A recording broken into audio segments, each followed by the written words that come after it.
Hi everyone, my name is Bharti Chaudhary and today we will be discussing all those questions which does not contain any marks for the graded assignment sheet. One of the people wrote me on Instagram that why I post the solution so late and why I'm so slow in posting the solution. तो ऐसा है कि आज मैंने continuously video बनाने का सोचा था बट हमारे कॉलोनी के कुत्ते काफ़ी पागल हो गए थे और वो काफ़ी ज़ोर ज़ोर से भौंक रहे थे। तो मैं जब एक भी वर्ड बोल रही थी तो कुत्तों की आवाज़ आ रही थी, तो बहुत ही डिस्टर्बेंस क्रिएट हुआ और फिर मैं इरिटेट हो गई और मैंने एक स्ट्रेच में वीडियो बनाना नहीं सोचा। यही रीज़न है कि वीडियो काफ़ी लेट हो गई, अभी भी वही सीन चल रहा है।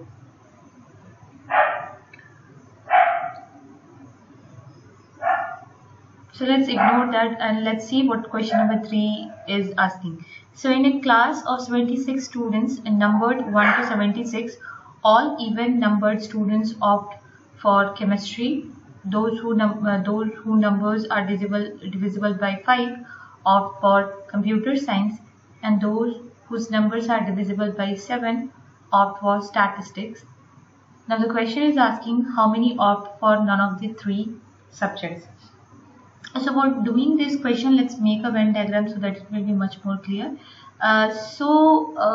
First we will see to those students who have opted chemistry, and it was said that the number which is divisible by 2 or it's a even number, they have opted for the chemistry.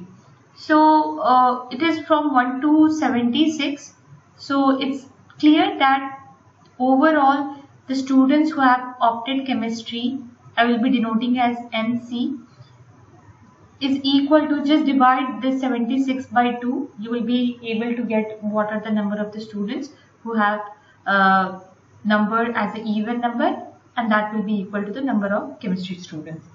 So when you divide 76 by 2, you are going to get 38 as the answer. So number of students who have opted for chemistry is 38. Let's do the same thing for computer science. So CS is the number who is having or which is divisible by 5. So what you can do, just simply take 76 and divide it by 5. Whatever the quotient comes, that will give you the number of the students of computer science. So just divide 76 by 5, you are going to get 15. Next we have statistic, and the students or the number which are divisible by 7, they have opted for statistics. So let's denote this as by NS, and again simply just take 76 and divide it by 7. You'll be able to get the number of the student who have opted for statistics, and that will give you 10. Or you can also apply arithmetic formula and just get the value of n accordingly, but that's the shortest way. Take the highest number, divide it by the number which you require. The quotient will be giving you the number of the students. Let's find out the intersection of chemistry and computer science. It means the students who have opted for chemistry as well as computer science. So what you have to do, take down the LCM of 2 and 5, that will be 10, and divide 76 by 10.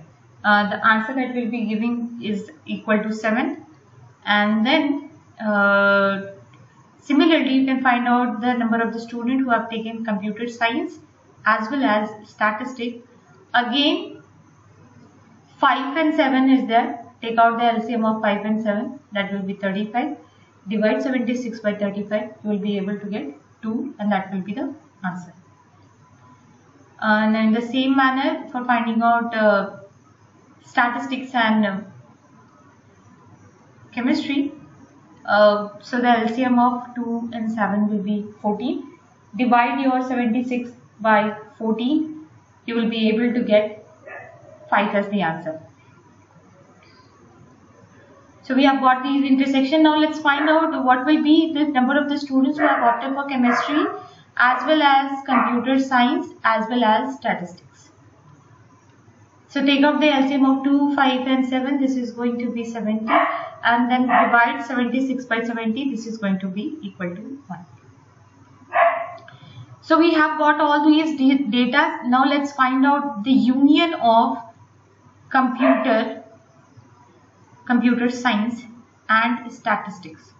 And how to do that? We have a formula: NC plus NCS plus N statistics minus NC intersection CS minus NCS intersection S minus NS intersection C plus NC intersection CS intersection S.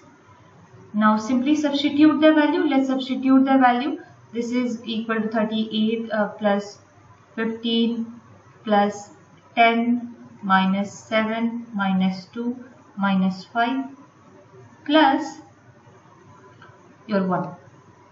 This was the value. So when you simplify it, this is going to give you equal to 50. If you add 38 plus 15 plus 10, this is overall equal to 63, and minus 14 plus 1. So when you do it, you will be getting 50. You will try by yourself. After this, question is asking that how many students will be there who have not opted for anything, who have not opted for any of the subject. So how to find out? Whatever the number you have got, total number, just subtract your union with it and you will be able to get the value. So we have already got this value of union, that is equal to 50. We have total number of student, the total number is 76, and we have got the union, that is 50. So just subtract 50 by 76 and your answer will be 26.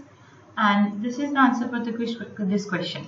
Moving ahead to the next question. Question number 4. Let us define a function g from n to n such that g of 0 is equal to 1, g1 of is equal to 0, and a function has been defined gx is equal to x, gx minus 1 plus gx minus 2 for all x greater or equal to.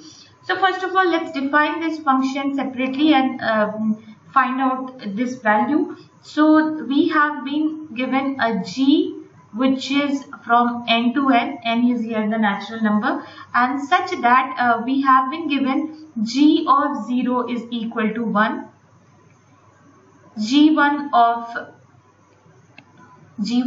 is given equal to 0, and other function has been defined, that is gx is equal to x multiplied gx minus 1 plus gx minus 2, and this is defined for all the x which is greater or equal to 2.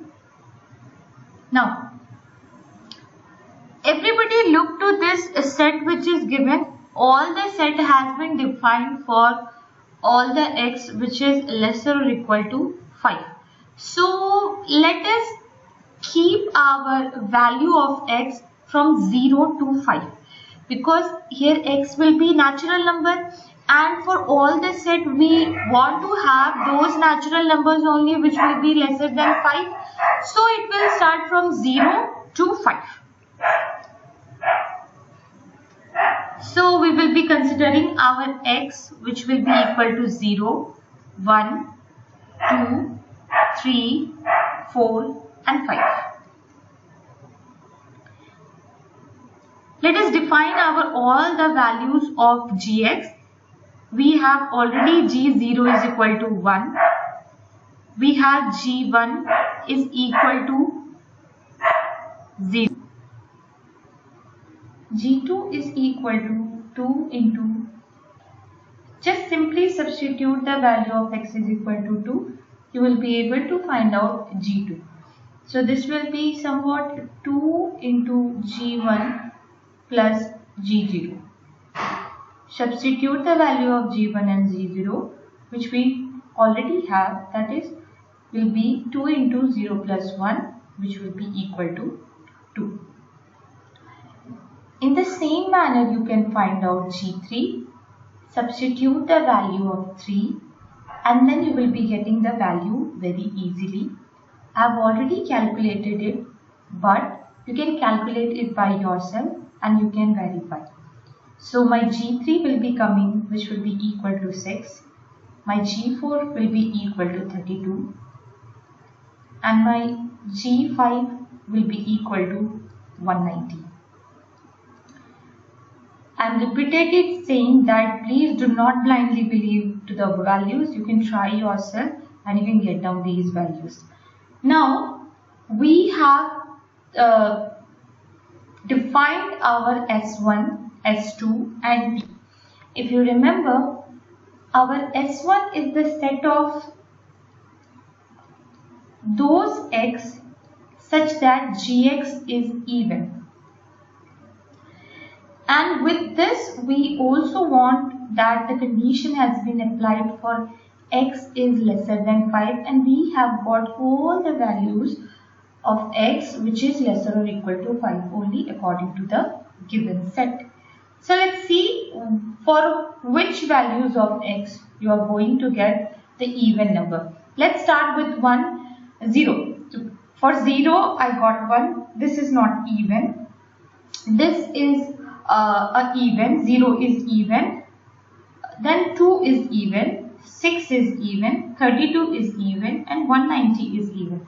So I have got down the values of x, that is 1, 2, 3, 4 and 5. Let's search for S2, and this x2 is the value of x such that your Gx is odd, and with this we have that x is lesser or equal to 5. Now let's search for the odd numbers. Here only we got the odd numbers, so this set consists of only one element, that is 0. Moving ahead, we have t, and t is defined what? T is the prime number. It is such that such collection of x such that Gx is a prime number. So let's see in this collection which of the value of x is giving us prime. So this is the only value and the element is only 2. So we have got the set S1, we have got S2, we have got T. Now let's check according to this set which of the options may be correct. First option, your S1 is the collection of 1, 2, 3, 4. Let's see. So we have here 1, 2, 3, 4 and 5. So we have here one more extra element, that is 5, and it's not given here. So the first option is incorrect. Moving ahead, S2 is 0, 1 and 2. Let's see, we have only 0, that's why S2 is also incorrect. The third is cardinality of S1 is 5. Let's check whether the cardinality of S1 is 5 or not. 1, 2, 3, 4, 5. Yes, it is absolutely correct. Now the function g is not surjective. What does surjective means? It's not onto.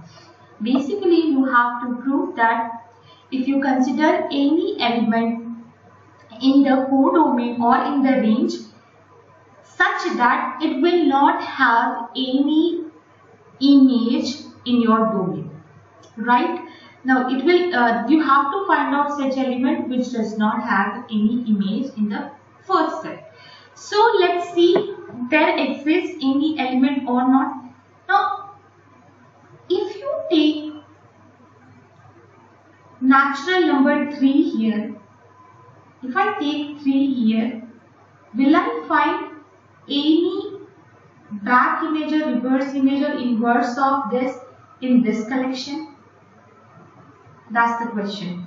Now you can see that we do not have any such natural number such that when you put that you are going to get 3 as the answer. That's why this function is not surjective. There are such more example. Take 4, take 5 or take 17. These are some of the elements whose inverse is not present, and that's why this is not a surjective function. Hence our option D is also correct. Moving on ahead, S2 intersection T is an infinite set. Let's see whether it will be an infinite set or not. So here we have our S2 intersect with 2. This is going to be equal to 5, and we know that our empty set is a finite set. Hence the last option is also incorrect. So the correct options that we have got is option C and D. Moving on to the next question, question number 6. Let n be the set of all the functions from n to n, where n is the natural number. Let us define a relation R on M as follows. So this relation R is equal to f comma g, which is the element of m cross m, such that, or when this is satisfied, that is f2 is equal to g2 or f10 is equal to g10, then which of the following are correct? So the relation has been defined as R is equal to f comma g will be element of m cross m when f2 will be equal to g2 or f10 will be equal to g10. Now let us replace this g by f and f comma f. So this will be the element of m cross m when this relation will be satisfied. But we know that definitely f2 will be equal to f2, its own value, or it will be equal to f10 is equal to f10 itself. Thus we can say that this is also element of m cross m, and hence R is reflexive in nature. So option A is absolutely correct. Moving on to option B, it says that it's reflexive in nature. So for this we have to prove that G comma F also belongs to this relation. So what you can do, I can write down this whole term by doing or reversing them in such a manner. I can write G2 is equal to F2, or I can write G10 is equal to F10. Hence from here I can simply say that G comma F is also the element of m cross m, and this relation is also satisfied. So when f comma g is the element of m cross m, we also saw that g comma f is also the element of m cross m by satisfying the same relation. Moving ahead to the third one, to show it transitive, let us consider three functions here. Already we have defined that f comma g is there. Let us take another one, that is g comma h, and let's write down the same relation. So R will be equal to g comma h, which will be the element of m cross m, and I can write like this, that g of 2 is equal to h of 2, or g of 10 is equal to h of m. So by using this, I can replace the value of g2 here, and I can replace the value of h10 here. Let's replace this. This is going to be f2 is equal to h2, and this will be f10 is equal to h10. Hence from this we can say that your f and h also belongs to m cross m, and this relation is satisfied, and hence this is also transitive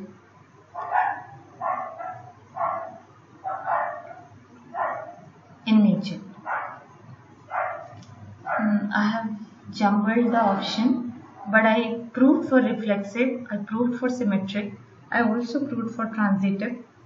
Overall, all these three relations are satisfied, so M is an equivalence. I hope I have made all these questions clear. If still any doubt persists, you can ask me in the comment section, or you can also write me mail. The mail ID is also provided in the description below, or you can contact me on my Insta ID. Thank you so much, and we'll be meeting soon with the next video.